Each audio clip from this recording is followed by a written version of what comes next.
প্রিয় শিক্ষার্থীবৃন্দ, আশা করি তোমরা ভালোই আছো। আমিও ভালো আছি। দেশের যে সার্বিক পরিস্থিতি খুবই খারাপ অবস্থা বলা চলে, কারণ এখন কোভিড-19 যে অবস্থা সেটা আমাদের গ্রাম পর্যায় পর্যন্ত চলে গেছে, ধীরে ধীরে তার ঊর্ধ্বমুখী। আমরা প্রতিটা মুহূর্তেই নিজেকে সতর্ক থাকব, সেই জিনিসটা খেয়াল থাকবে, বাসায় থাকবে, সেই আশা করি। আমরা করিমগঞ্জ পাইলট বালিকা উচ্চ বিদ্যালয়ের পক্ষ থেকে অনলাইন কার্যক্রম, যে অনলাইন ক্লাস, সেটা আমরা রুটিন অনুযায়ী চালিয়ে যাচ্ছি। আশা করি তোমরা আমাদের ক্লাসে আছো। তো প্রিয় শিক্ষার্থীবৃন্দ, আজকে দশম শ্রেণীর শিক্ষার্থীরা রসায়ন বই থেকে আমরা আলোচনা করব। গত ক্লাসে আমরা জীবাশ্ম থেকে আমরা যে আলোচনা করেছিলাম তারই ধারাবাহিকতায় খনিজ সম্পদের যে জীবাশ্ম অংশটুকু আলোচনা করেছিলাম তারই ধারাবাহিকতায় আজকে আমরা সম্পৃক্ত হাইড্রোকার্বনের অ্যালকেন থেকে আলোচনা করব। আমরা গত ক্লাসে বিভিন্ন শ্রেণী বিভাগগুলো পড়েছিলাম। সেই শ্রেণী বিভাগের আলোকে আমরা সম্পৃক্ত হাইড্রোকার্বন পেয়েছিলাম। সম্পৃক্ত হাইড্রোকার্বনের অ্যালকেন অংশটুকু আজকে আলোচনা করব। তো প্রিয় শিক্ষার্থী, আশা করি পাঠে মনোযোগ থাকবে।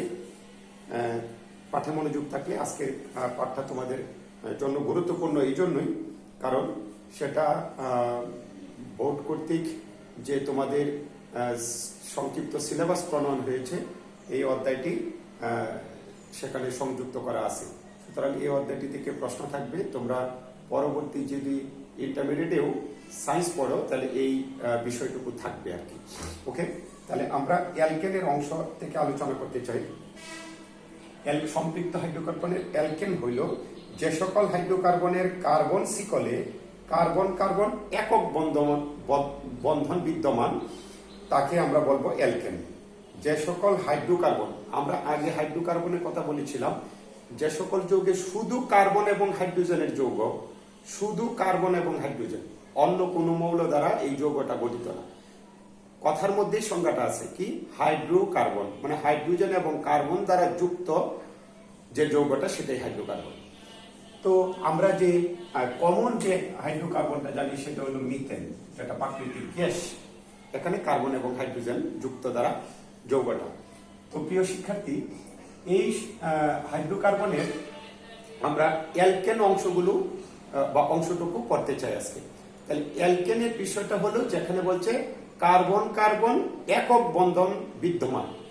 তাহলে যে সকল হাইড্রোকার্বনের মধ্যে কার্বন শিকলে কার্বন কার্বন একক বন্ধন বিদ্যমান। আমরা জানি একটা কার্বনের 4টা বন্ধন আছে, কারণ কার্বনের সর্বোচ্চ যোজনী হচ্ছে 4। একটা মৌলের যত যোজনী ততগুলো তার বন্ধন গঠন করতে পারে। সেই ক্ষেত্রে কার্বনের বন্ধন শক্তি সর্বোচ্চ 4। এখন কার্বন নিজেরা আমরা যেটা আলোচনা করেছিলাম, কার্বন নিজেরা একক, দ্বি এবং ত্রিবন্ধন পর্যন্ত তারা যৌগ গঠন করতে পারে। অর্থাৎ কার্বন নিজেদের সাথে একক, কার্বন নিজেদের সাথে দ্বিবন্ধন, কার্বন নিজেদের মধ্যে ত্রিবন্ধন, এইগুলো সৃষ্টি করতে পারে।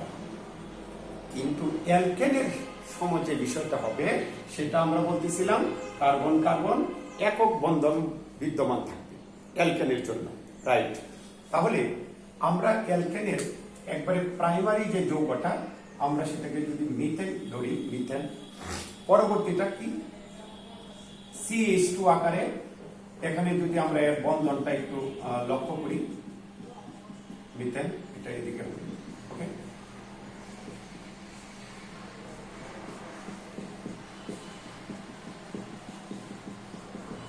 প্রিয় শিক্ষার্থী, মিথেনের যে কার্বনিক সংকেতটা, সেটা থেকে পরবর্তী যে যৌগটা, এটা যদি আমরা লক্ষ্য করো, যদি এই অংশটুকু তুমি বাদ দাও তাহলে কি পাচ্ছ? আবার মিথেন।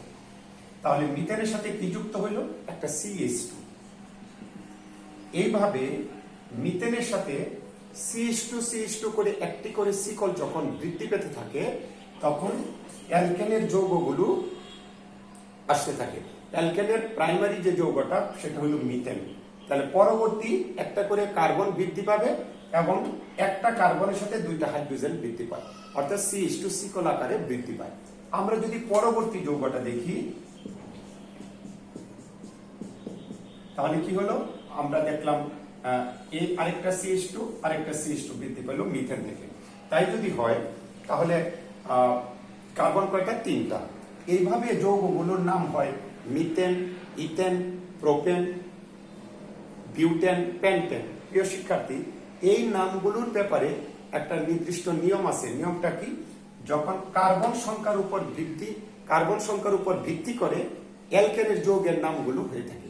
তবে এর জেনারেল সংকেত বা সাধারণ সংকেতটা হলো CnH2n+2।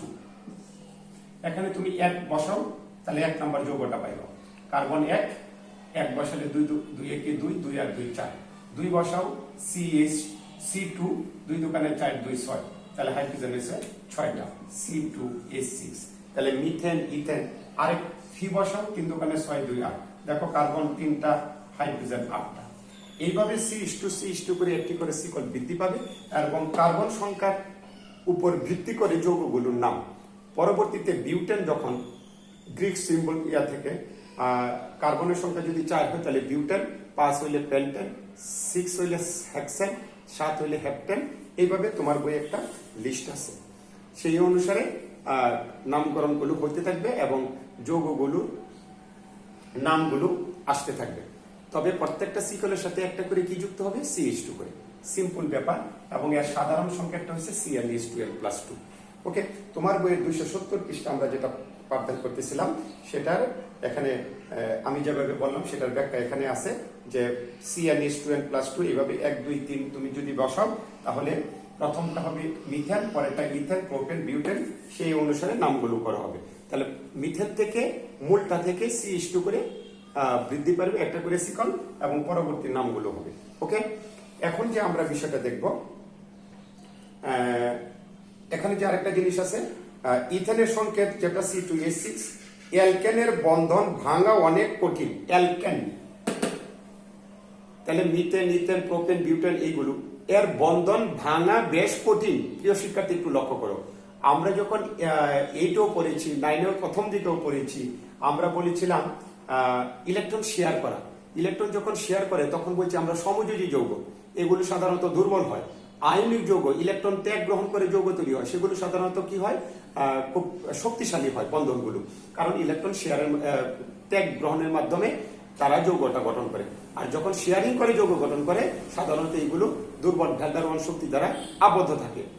এগুলো নিম্ন গলনাঙ্ক বিশিষ্ট, নিম্ন স্ফুটনাঙ্ক বিশিষ্ট। বিপরীত ক্রমে আয়নিক যৌগ উচ্চ গলনাঙ্ক এবং উচ্চ স্ফুটনাঙ্ক বিশিষ্ট হয়। প্রিয় শিক্ষার্থী, এখানে হাইড্রোকার্বনের যে যৌগগুলো অ্যালকেন, সেখানে আমরা দেখতেছি প্রিয় শিক্ষার্থী, এখানে কার্বন কার্বন যে বন্ধনটা সেটা কার্বন কার্বনের শেয়ারিং এর মাধ্যমে এবং হাইড্রোজেন এবং কার্বনের শেয়ারিং এর মাধ্যমে তারা যৌগ তৈরি করছে বটে।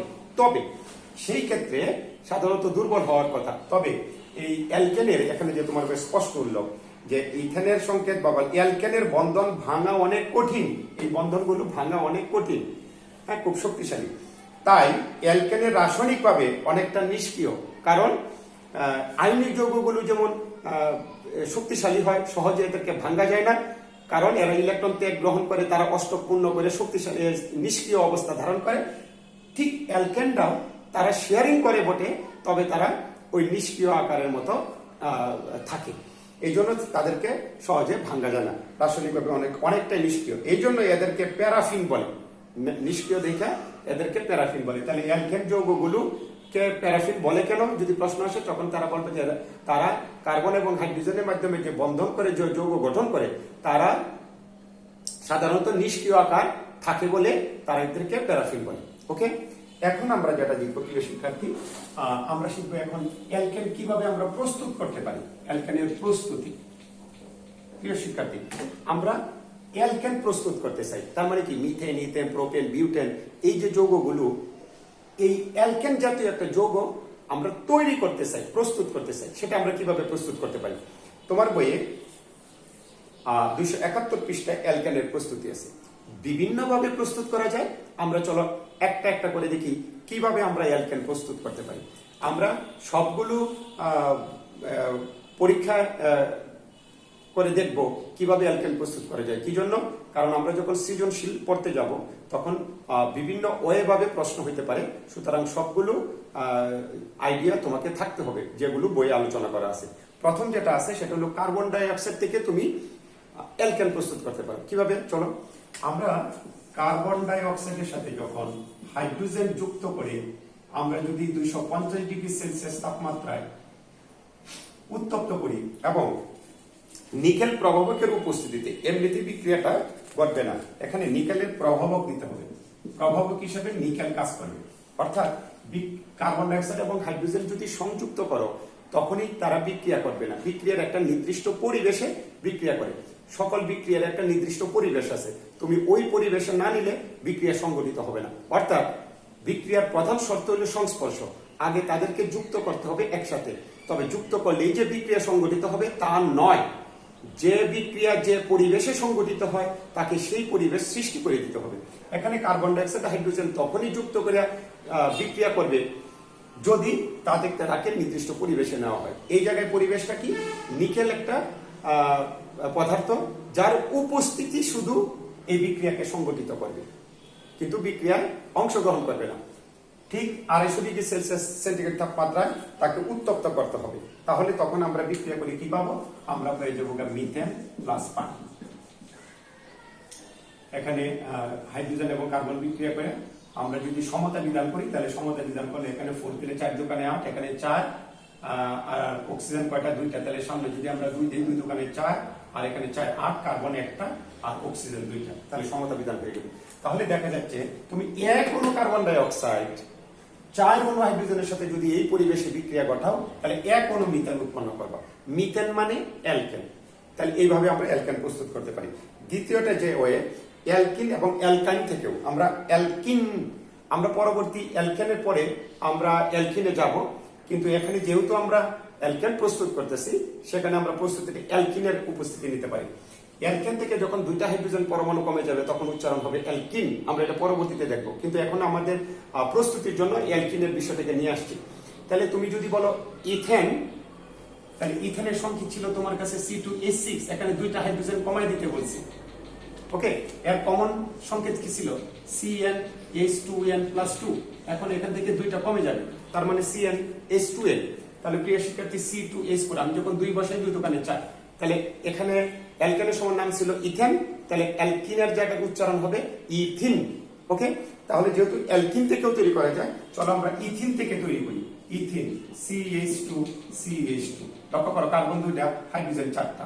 কার্বন যখন 2টা তখন হাইড্রোজেন যখন 4টা তখন কার্বন কার্বন দ্বিবন্ধন সৃষ্টি হয়। তুমি যদি এটার গাঠনিক সংকেত দেখতে চাও, লক্ষ্য করো, হাইড্রোজেন একটা, আরেকটা, আরেকটা, আরেকটা। তাহলে এখানে কার্বনের কয় হাত? 2 হাত, 2 হাত, কিন্তু আরো 2 হাত থাকে, তখন নিজেরা কি হলো? দ্বিবন্ধন হইল।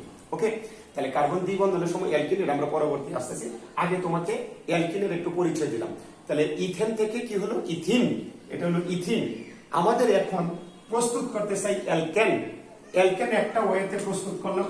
2 নম্বর ওয়ে হইল ইথিন। অ্যালকিন থেকেও আমরা অ্যালকেন প্রস্তুত করব। অ্যালকিন থেকে তাহলে আমরা এখানে অ্যালকিন নিলাম কি? ইথিন। ইথিনের সাথে যখন হাইড্রোজেন যুক্ত করবা, এটার পরিবেশ হলো একই, নিকেল এবং 180 ডিগ্রি সেলসিয়াস তাপমাত্রা উত্তপ্ত, 180 ডিগ্রি থেকে 200 ডিগ্রি সেলসিয়াস তাপমাত্রা উত্তপ্ত করলে প্রায় একই পরিবেশ, শুধু তাপমাত্রাটা একটু কম। তখন তুমি কি পেয়ে যাবা? অ্যালকেন পেয়ে যাবা। কিভাবে? লক্ষ্য করো, এখানে 2টা হাইড্রোজেন কম ছিল না, এই যে 2 হাইড্রোজেন পরমাণুকে এটার সাথে যুক্ত হবে, অন্য কোনো যৌগ তৈরি হবে না। কারণ সরাসরি এখানে যেমন পানি তৈরি হয়েছিল, অক্সিজেন আছে বিদায়, এখানে তার অন্য কিছু নাই। এখানে শুধু কি কার্বনের 2টা হাত কম ছিল, বন্ধন যুক্ত হওয়ার জন্য নিজেরা বন্ধন সৃষ্টি করেছিল। এখন এই 2 হাইড্রোজেনকে এই 2 কার্বনকে সাথে যুক্ত হয়ে যাবে। তাহলে কি হয়ে গেল?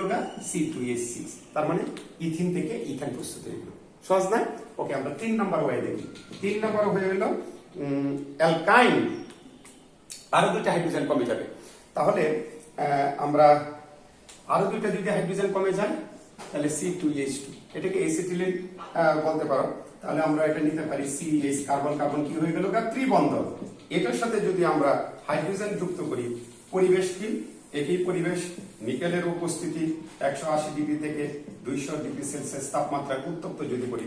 প্রিয় শিক্ষার্থীবৃন্দ, এখন তুমি যদি দুইটা হাইড্রোজেন পরমাণু যুক্ত করো তাহলে পাইবে কি ইথিন, কারণ দুইটা গেল, আরো তো দুইটা কম কারণ অ্যালকেনে যেতে হবে। তাহলে আমরা যদি এখানে 2 অণু হাইড্রোজেন যুক্ত করে দেই তাহলে আমরা আবার পেয়ে গেলাম ইথেন C2H6। এটাকে আবার এবার লেখা যায় CH3CH, কারণ একক বন্ধন হয়ে গেছে, কারণ হাইড্রোজেনের 4 হাত ফিল আপ হয়ে গেল হাইড্রোজেন দিয়ে। তোমার বই 272 পৃষ্ঠায় এই ব্যাখ্যাটা দেওয়া আছে, আমি তোমাকে এইভাবে বুঝিয়ে দিলাম, তুমি আবার বাসায় খাতা কলমে লক্ষ্য করবা। তাহলে কয়টা হয়ে গেল? 3টা। আরেকটা আছে প্রিয় শিক্ষার্থী, 4টা ওয়ে। এখানে আছে ডিকার্বক্সিলেশন বিক্রিয়া থেকে। ডিকার্বক্সিলেশন বিক্রিয়াটা কি? ক্যালসিয়াম অক্সাইডের উপস্থিতিতে আমরা যদি বিক্রিয়াটা একটু এঁকে দেখাই, CH3COONA প্লাস সোডিয়াম হাইড্রোক্সাইড, উপস্থিতি হইল ক্যালসিয়াম অক্সাইড। এখানে যদি তাপ দাও তাহলে তুমি পাই গেল অ্যালকেন প্লাস সোডিয়াম কার্বনেট। প্রিয় শিক্ষার্থী একটু দেখা দিই কি হলো সোডিয়াম ইথানয়েট। সোডিয়াম ইথানয়েট কিভাবে হলো? এটা ফ্যাটি অ্যাসিডের সাথে সোডিয়ামের আগে বিক্রিয়া করছে। ফ্যাটি অ্যাসিড আমরা পরবর্তী অংশে আসবো, তোমাকে আগে আলোচনা করে রাখি। এর আগে তোমরা 8 পর্যন্ত বিভিন্ন অ্যাসিডের নাম পড়ছো, কি? Hydrochloric acid, sulphuric acid, nitric acid, carbonic acid. একটু যদি লক্ষ্য করো, আমরা যদি এখানে একটু ব্যাখ্যা দিই যে সালফিউরিক অ্যাসিড H2SO4 প্লাস যদি সোডিয়ামটা বিক্রিয়া করে ধাতুর সাথে অ্যাসিডের যদি বিক্রিয়া ঘটে তাহলে ধাতু কি করে? হাইড্রোজেনকে প্রতিস্থাপিত করে লবণ তৈরি করে। তাহলে সোডিয়াম সালফেট প্লাস হাইড্রোজেন, তাই না? তাহলে সোডিয়াম সালফেট একটা কি? লবণ। এখন এটার মধ্যে তুমি চিন্তা করো, এখানে সালফিউরিক অ্যাসিড চিন্তা না করে তুমি একটা ফ্যাটি অ্যাসিড চিন্তা করো। ফ্যাটি অ্যাসিডের বিভিন্ন নাম আছে, আমরা যখন পড়তে যাব তখন পারবো। তবে তোমাকে এই মুহূর্তে যেটা বলতেছি, ফ্যাটি অ্যাসিডের একটা নাম হলো মিথানোয়িক অ্যাসিড, আরেকটা হলো ইথানোয়িক অ্যাসিড, প্রোপানোয়িক অ্যাসিড। আমরা এই জায়গায় ইথানোয়িক অ্যাসিডটা নিয়ে আসছি। এখন মনে মনে এখানে ইথানোয়িক অ্যাসিডের জায়গায় CH3COOH, ওই হাইড্রোজেনকে সোডিয়াম কি করলো? প্রতিস্থাপিত করলো। তাহলে ধাতু যখন হাইড্রোজেনকে প্রতিস্থাপিত করে তখন কি করে? লবণ। এই যে সোডিয়াম ইথানোয়িক অ্যাসিডের সাথে বিক্রিয়া করে, যেমন সালফিউরিক অ্যাসিডের সাথে সালফেট, ইথানোয়িক অ্যাসিডের সাথে ইথানয়েট। তাহলে এই যৌগটার নাম কি? Sodium ethanoate. এটা একটা লবণ। সোডিয়াম ইথানয়েটের সাথে সোডিয়াম হাইড্রোক্সাইড, আমরা জানি এটা একটা উৎকৃষ্ট ক্ষার। এই সোডিয়াম হাইড্রোক্সাইড ক্যালসিয়াম অক্সাইডের উপস্থিতিতে যদি তাপ দাও তাহলে তুমি মিথেন উৎপন্ন পাবা। তাহলে মিথেন উৎপন্ন কি? CH4, CH3 আছে এই হাইড্রোজেনকে CH4, আর সোডিয়াম গা এখানে COO, এই চার একটা অক্সিজেন সোডিয়াম কার্বনেট হয়ে গেল। ওকে, তাহলে সোডিয়াম কার্বনেট এটাও একটা লবণ। মিথেন আমরা পেয়ে গেলাম অ্যালকেন। আমাদের উদ্দেশ্য ছিল অ্যালকেনের প্রস্তুতি। আমরা 4টা ওয়েতে এখানে অ্যালকেনের প্রস্তুতি বর্ণনা করেছি। প্রিয় শিক্ষার্থী, আমাদের যে আজকের টপিকটা ছিল সেটা ছিল যে হাইড্রোকার্বন যে আছে, কার্বন এবং হাইড্রোজেনের যৌগ, এই হাইড্রোকার্বন বিভিন্ন টাইপের হয়, আমরা সেটা টাইপগুলো আলোচনা করেছিলাম। এর মধ্যে সম্পৃক্ত হাইড্রোকার্বনও বিভিন্ন ধরনের আছে। এর মধ্যে আমরা অ্যালকেনের অংশগুলো আজকে আলোচনা শুরু করেছি প্রাথমিক একবার। অ্যালকেন থেকে অ্যালকিন, অ্যালকাইন, এগুলো আমরা ধারাবাহিকভাবে যাব, অ্যালকাইল এগুলো যাব। তাহলে অ্যালকেনের প্রথম যে যৌগটা সেটা হলো মিথেন, আর এর কমন যে সংকেতটা CnH2n+2। এখানে যদি আমরা 1 2 3 করে বসাই তাহলে ধারাবাহিকভাবে যৌগগুলো পাবো, এবং নামগুলো হবে মিথেন, ইথেন, প্রোপেন, বিউটেন, এবং বিউটেন কার্বনের সংখ্যা 4, 5 থাকলে পেন্টা, 6 থাকলে হেক্সা, এভাবে নামকরণগুলো হবে। আমরা অ্যালকেন কিভাবে প্রস্তুত করে সেটার ধারাবাহিকতা আমরা 4টা ওয়েতে অ্যালকেন প্রস্তুত করছি। খুব সহজভাবে এই বিক্রিয়াগুলো তোমাকে প্র্যাকটিস করতে হবে, মনে রাখতে হবে। কারণ নির্দিষ্ট পরিবেশ যদি তুমি না দাও, অর্থাৎ প্রভাবক যদি নির্দিষ্ট না করো, তাপমাত্রা যদি নির্দিষ্ট না করো, তাহলে বিক্রিয়াটা সম্পূর্ণ হবে না। আর যদি নির্দিষ্ট পরিবেশ ছাড়া তুমি বিক্রিয়াটা লেখো তাহলে বিক্রিয়াটা লেখা ঠিক হবে না, মানে অসম্পূর্ণ থেকে যাবে, এটা ভুল হবে। তাহলে নির্দিষ্ট পরিবেশে বিক্রিয়াটা লিখে এটা সম্পূর্ণ করতে হবে। তাহলে আজকে আমরা কি শিখলাম? অ্যালকেনের যে প্রাথমিক ধারণা এবং এর যে দীর্ঘ শিকল বিশিষ্ট যৌগ CH2 আকারে CH2 করে একটি করে শিকল বাড়তে থাকে এবং যৌগের নামগুলো চেঞ্জ হতে থাকে। পরবর্তী করে শিখলাম যে অ্যালকেনের প্রস্তুতি। আগামী ক্লাসে আমরা যেটা শিখব অ্যালকেনের ধর্ম, এর ভৌত ধর্ম, রাসায়নিক ধর্ম। যখন রাসায়নিক ধর্ম আসবে তার মানে কি? ভৌত ধর্ম হলো তার নিজস্ব ধর্ম, গুণাগুণগুলো, আর রাসায়নিক ধর্ম হলো অপরের সাথে বিক্রিয়া করা। আমরা পরবর্তী ক্লাসে এই বিষয়গুলো দেখব। ততক্ষণে তোমরা বাসায় এটা প্র্যাকটিস করবে। ভালো থাকবে, সুস্থ থাকবে এবং নিজেকে সম্পূর্ণ রোগমুক্ত রাখার চেষ্টা করবে। গার্ডিয়ানকে বলবে যে কোনো বাসা থেকে বের হওয়ার জন্য যেন মাস্ক পরে বের হয়, অযথা যেন বের না হয়। তুমিও অযথা বের হবে না। আশা করি ভালো থাকবে। ধন্যবাদ সবাইকে।